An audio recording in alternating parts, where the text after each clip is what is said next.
자, 여러분 반갑습니다. 이하미술 공방의 이하입니다. 여러분들 잘 따라오고 계신가요? 열심히 하고 계시겠지? 열심히 하고 있다라고 저는 개인적으로 굳게 믿겠습니다. 자, 그럼 오늘 이 다음 수업인데 우리 저번 수업 시간 때 빚에 대해서 조금 전체적으로 배웠어요. 그렇죠? 근데 이번에도 어떻게 보면 빚에 대한 수업의 연장인데 저번 수업 시간 때는 뭐 배웠습니까? 그러면 조금 제한되어 있는 인공광에 대해서 배워봤어요. 네. 이번에는 자연광에 대해서 배워볼 건데 자연광은 변수가 너무 많다, 그죠?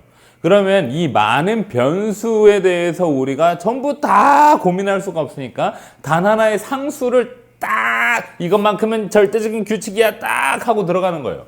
그게 뭡니까? 라고 하면 공기원근법이라고 하는 친구가 있습니다. 오늘 그거에 대해서 한번 깊게 들어가 볼 거고요. 아마 지난 강의를 보지 않으신 분들이라도 이번 강의만 딱 이렇게 핀셋처럼 딱 보셔도 아마 도움이 되실 거라고 저는 자신 있게 생각하고 있습니다. 자, 그러면 바로 한번 들어가 보시죠.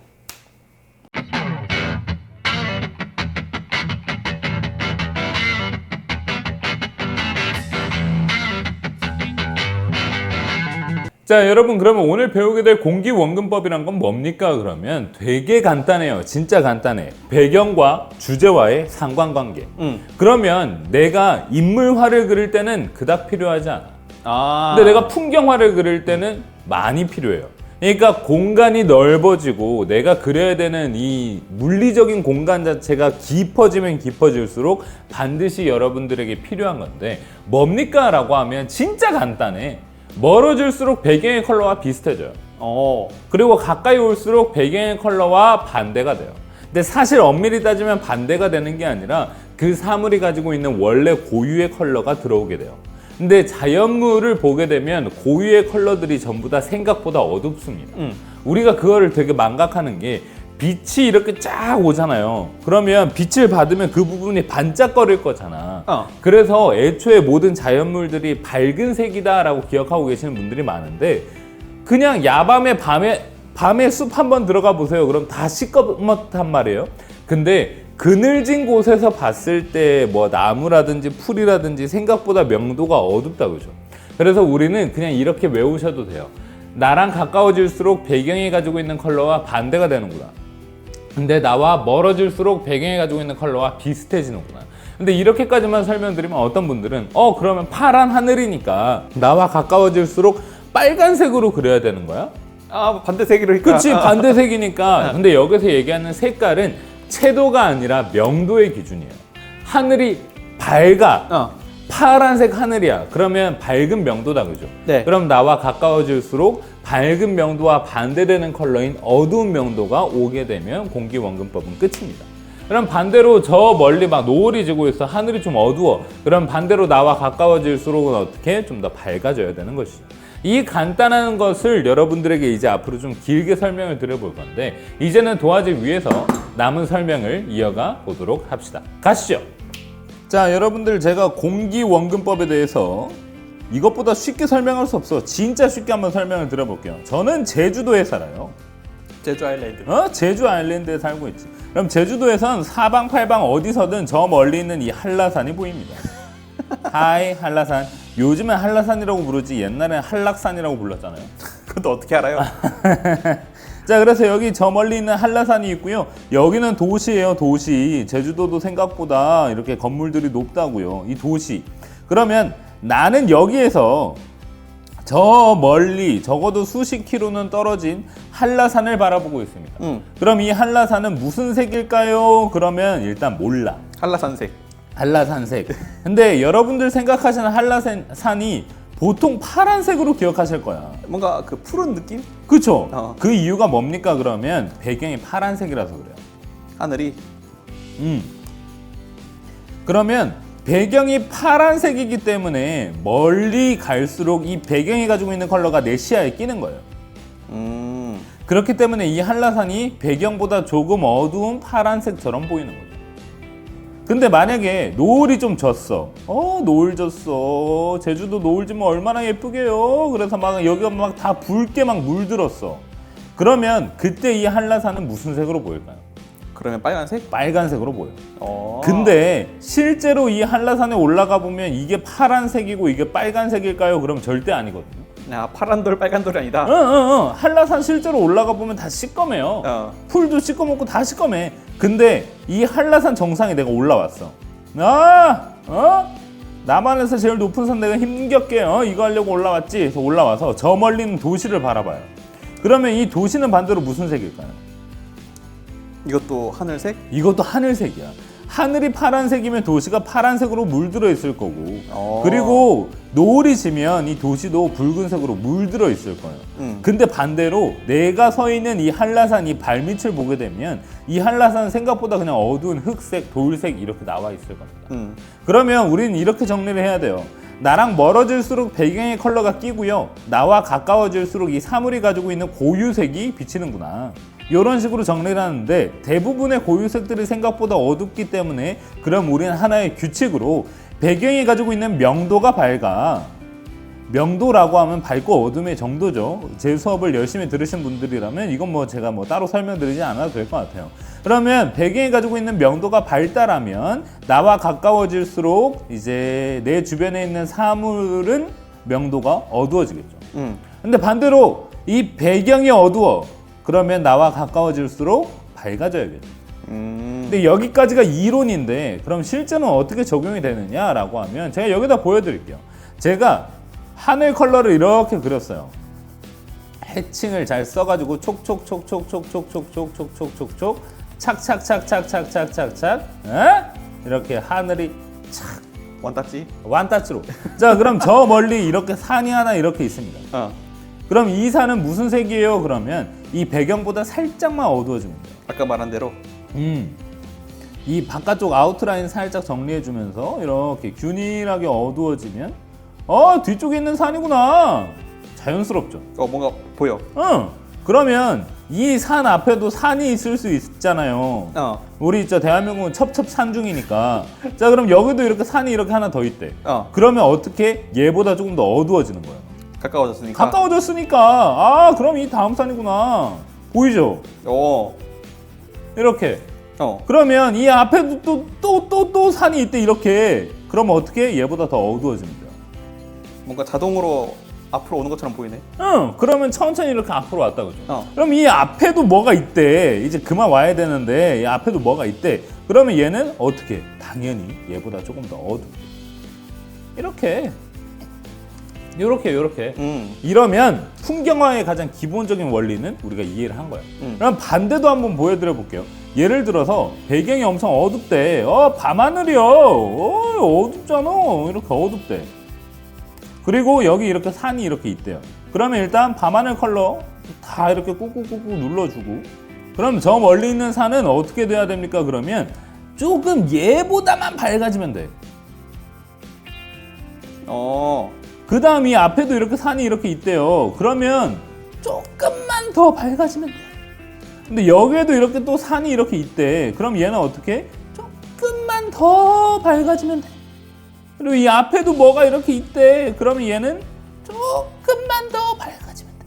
그리고 이 앞에도 이렇게 뭐가 하나 또 있대. 그러면 여기는 그냥 이렇게 화이트로 돼. 그러면 점점 앞으로 오는 것처럼 느껴진다고. 네. 이게 공기 원근법이다. 쉽죠? 근데 내가 어디 나가서 그림 대회 나가는데 이렇게 그림을 그렸어. 그럼 상 받아요? 참가상이지. 그냥 종이 한 장 받고 오는 거야. 이건 안 된단 말이야. 그러면 어떻게 해야 우리가 여기에다가 퀄리티를 더, 나 왜 G를 그렸지? 퀄리티를 더 추가할 수 있겠느냐? 여기에서 들어오는 것은 강조. 생략. 그치, 생략. 그림은 강조 생략이 전부니까. 요거에 대해서 조금 더 얘기를 해봅시다. 자, 봐요. 제가 아까랑 똑같이 하늘을 그려볼 거예요. 이렇게 하늘. 자, 그러면 이 하늘이 가지고 있는 명도는 어때요? 밝은 톤이다, 그죠? 막 그렇게 어둡지 않잖아. 네. 그러면 이제 여기에다가 산을 그릴 거예요. 그러면 산을 그릴 때 제가 여기다가 이런 산을 이렇게 그린다라고 쳐. 그러면 이 산 중에서도 중요한 게, 자, 여기 1번, 여기 2번, 여기 3번이야. 어디가 더 중요하겠어요? 뾰족한 1번? 그쵸? 한 여기가 중요하겠다, 그죠? 그러면 여기를 강조해야 돼. 살려야 돼? 그리고 여기는 생략해야 돼. 그럼 어떻게 해야 강조할 수 있고 어떻게 해야 생략할 수 있을까? 그러면 대부분의 사람들이 그럼 여기 조금 더 밝음도 주고 빛도 주고 어둠도 주고 이러면 되잖아요. 근데 이건 너무 강조되잖아요. 그럼 어떻게 해야 되느냐? 일단은 여기가 앞에 있으니까 조금 더 어두워져야 되는 것까진 맞죠. 근데 강조할 부분에다가 어둠을 조금만 더 주는 거야. 요렇게 좀 강조됐죠. 그러면 여기는 안 그리면 자연스럽게 생략이 되는 거야. 근데 여기 또 이렇게 산이 이렇게 하나 더 이렇게 산맥이 있대. 그러면 여기 1번, 여기 2번, 여기 3번 중에 어디가 강조돼야 되겠어요? 1번? 그쵸? 그러면 일단 이 산이 가지고 있을 법한 컬러를 다 일단 넣어요. 어둡 때문에 나랑 가까워질수록 그치. 그럼 일단은 어둡게 다 넣어. 그리고 나서 이 부분 조금 강조하고 싶어? 이 부분에 색깔만 더 넣으면 돼요. 그럼 색깔을 선생님 어떻게 넣어야 돼요? 아니 신경 쓰지 마요. 그냥 색깔이 더 넣어지기만 해도 충분해요. 이렇게. 근데 만약에 여기에다가 조금 더 이 다음 산이 이렇게 온대. 그러면 이 산은 일단 전체적으로 컬러를 다 넣어요. 쉽다 그죠? 그리고 나서 강조하고 싶은 부분에만 컬러를 조금만 더 이렇게 추가를 해주는 거예요. 배경이 밝을 때는 그저 어두워지기만 하면 강조가 돼요. 여기까지 여러분들 이해가 좀 되죠? 네.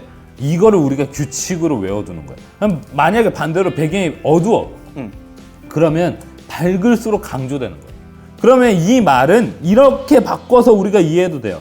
배경이 가지고 있는 명도와 반대가 되면 강조되는구나. 또 반대로 배경이 가지고 있는 명도와 같아지면 비슷해지면 생략이 되겠구나.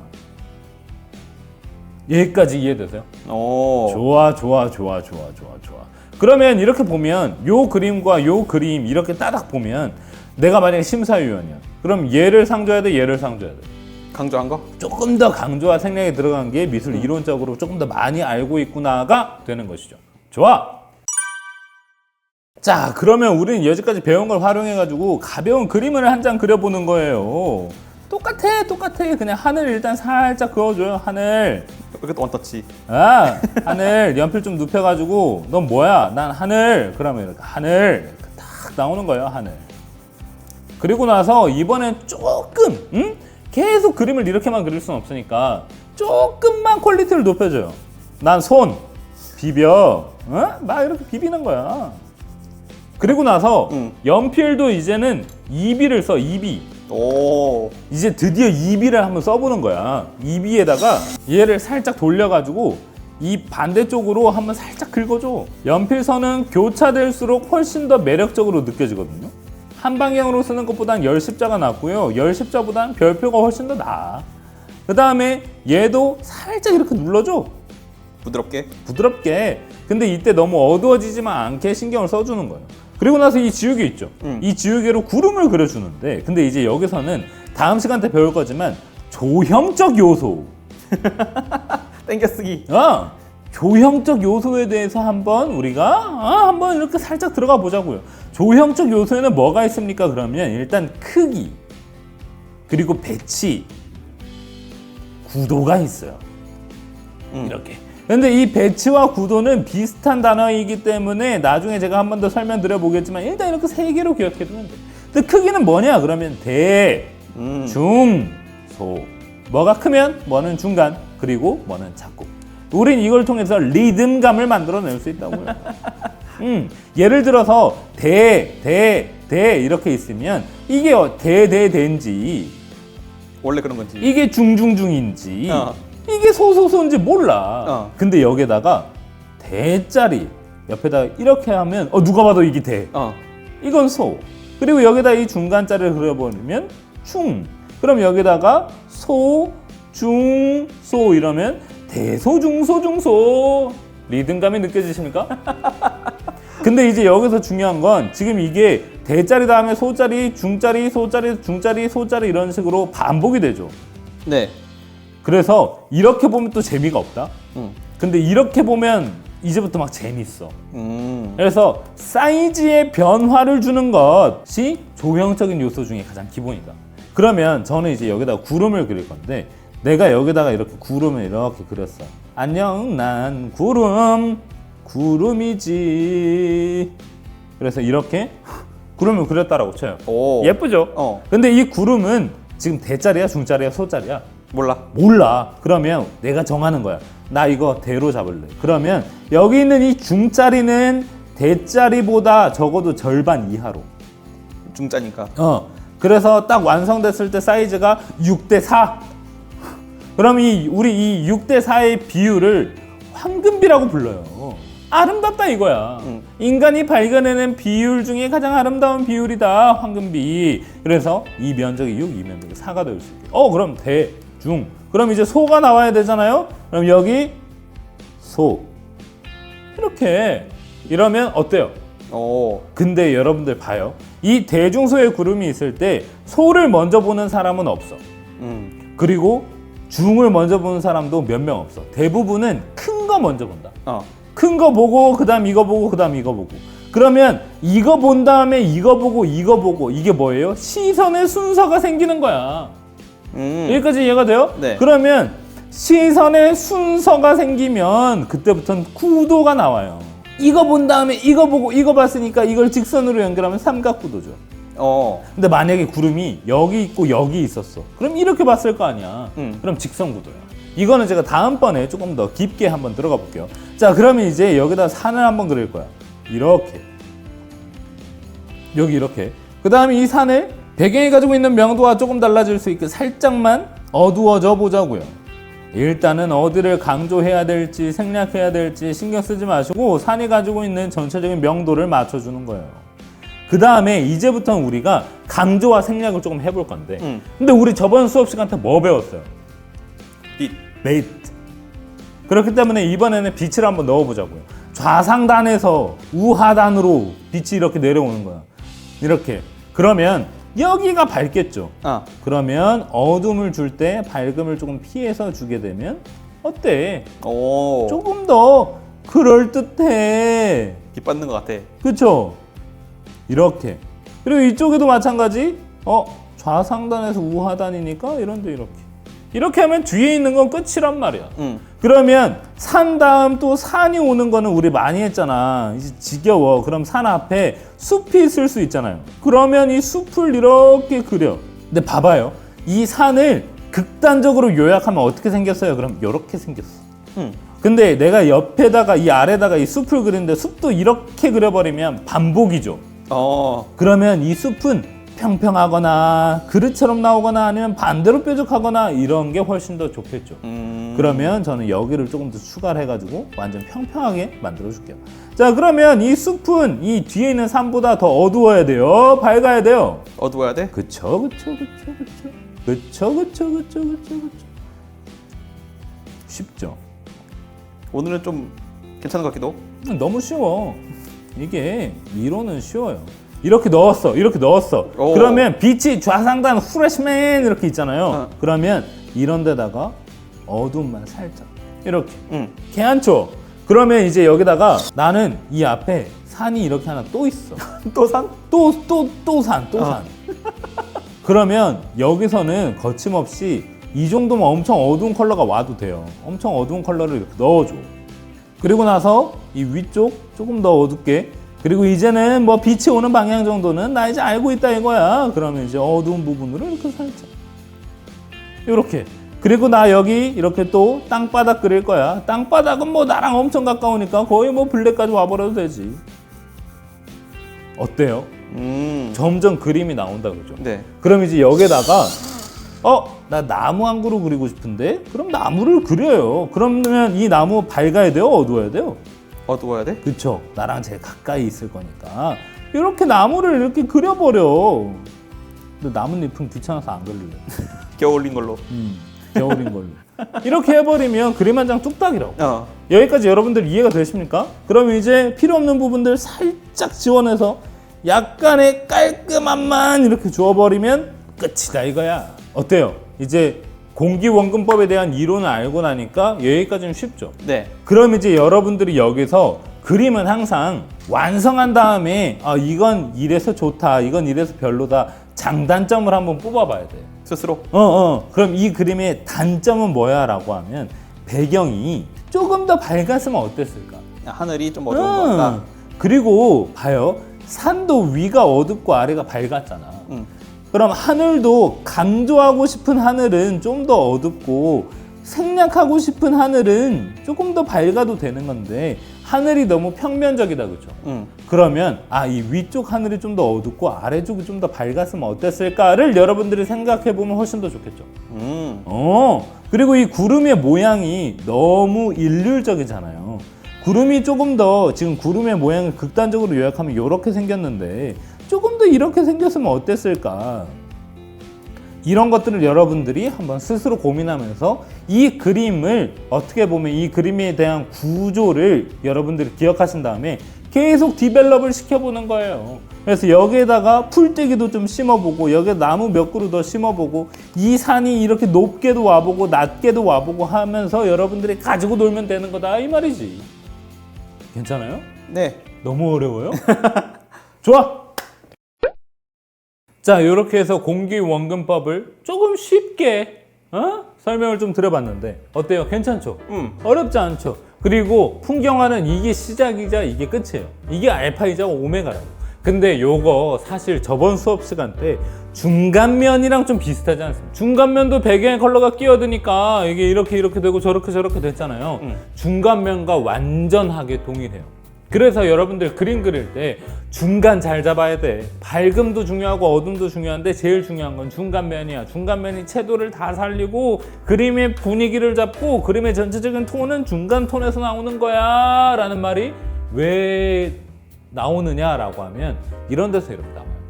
중간면에서의 이 화려함이 이 모든 그림에서의 분위기를 정한단 말이에요.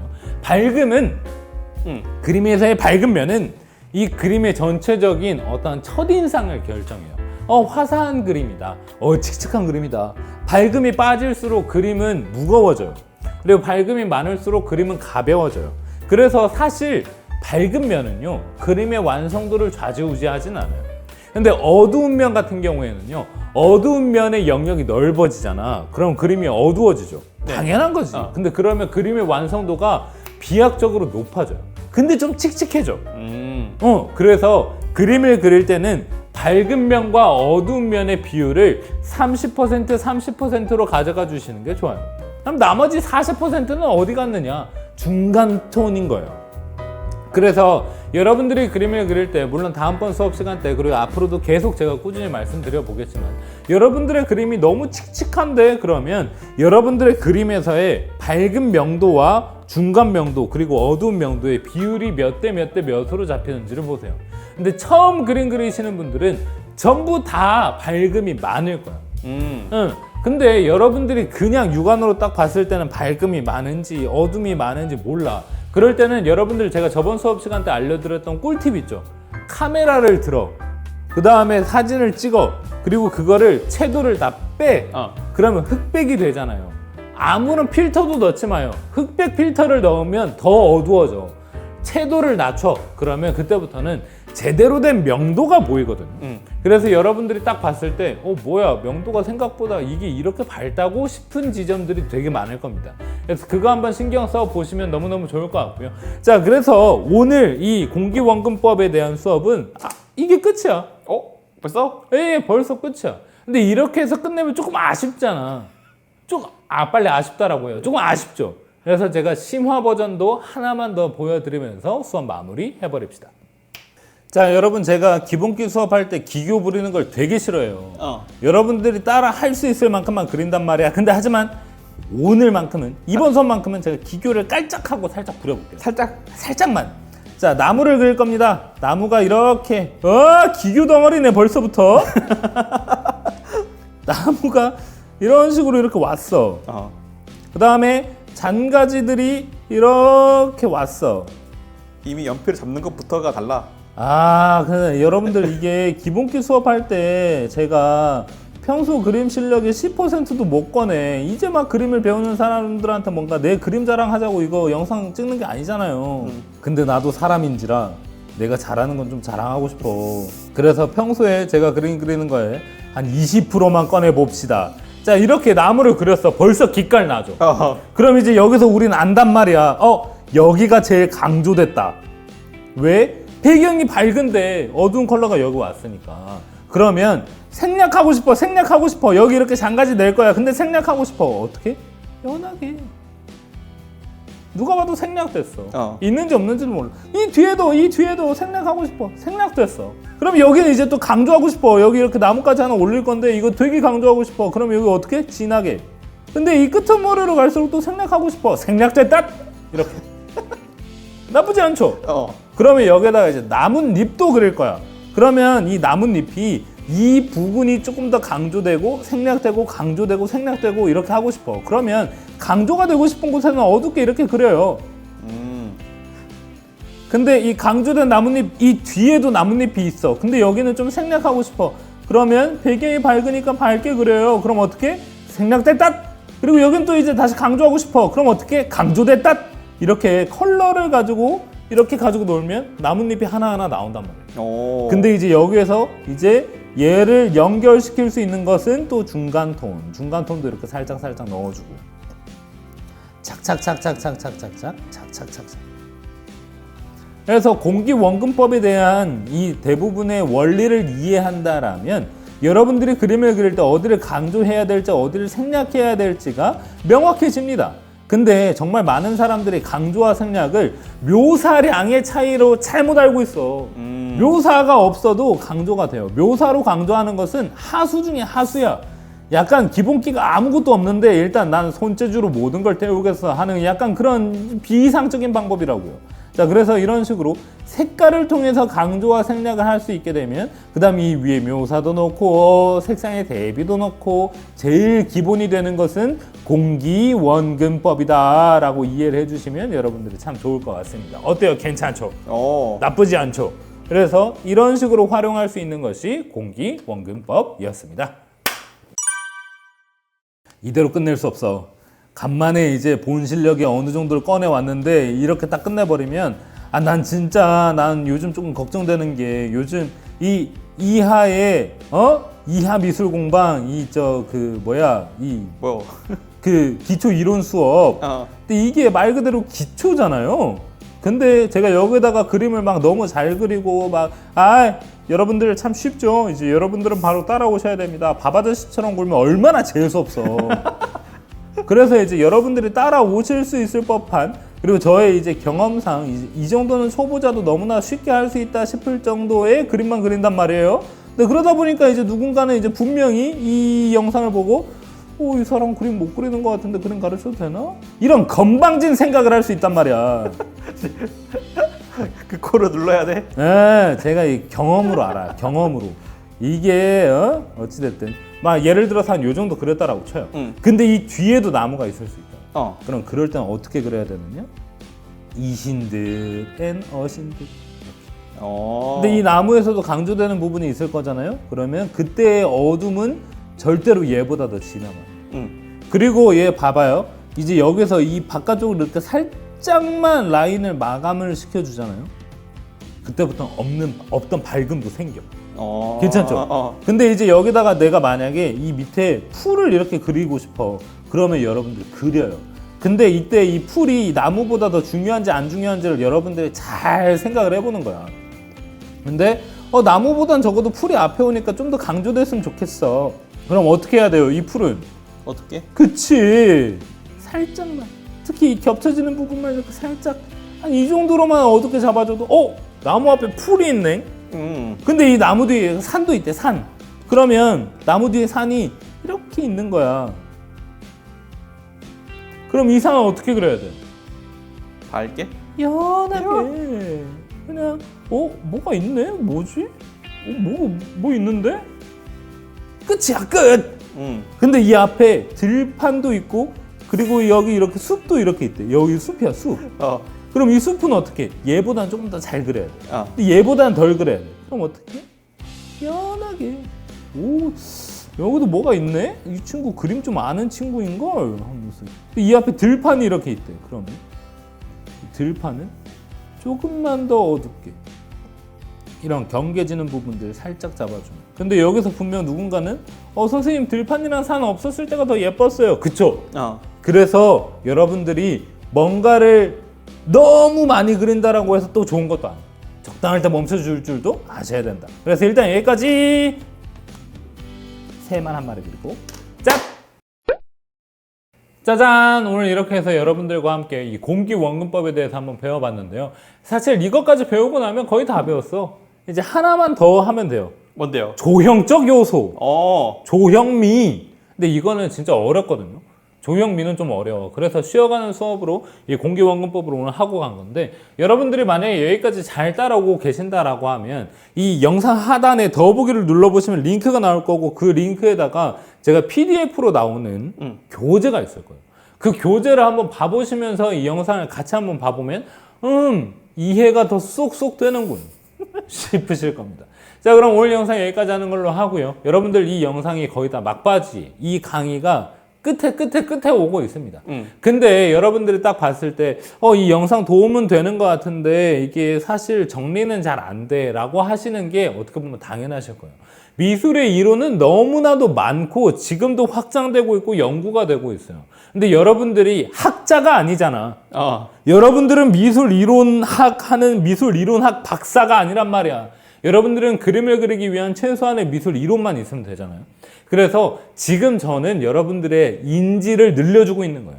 이런 게 있더라, 저런 게 있더라. 그리고 지금 이건 초급 강의잖아요. 그래서 이 강의를 보고 마음에 드시면 구독을 눌러주시고요. 이제 초급 다음엔 중급, 중급 다음엔 상급, 그 다음에는 이제 뭐 이런 거. 최고급, 최고급 이런 것들 이렇게 영상들을 앞으로 계속 제작할 예정이니까요. 여러분들은 이 영상을 딱 발견해 보시고 딱 봤을 때 괜찮네 싶으면 구독 버튼과 알람 설정 그리고 좋아요 네, 댓글까지 자, 안녕.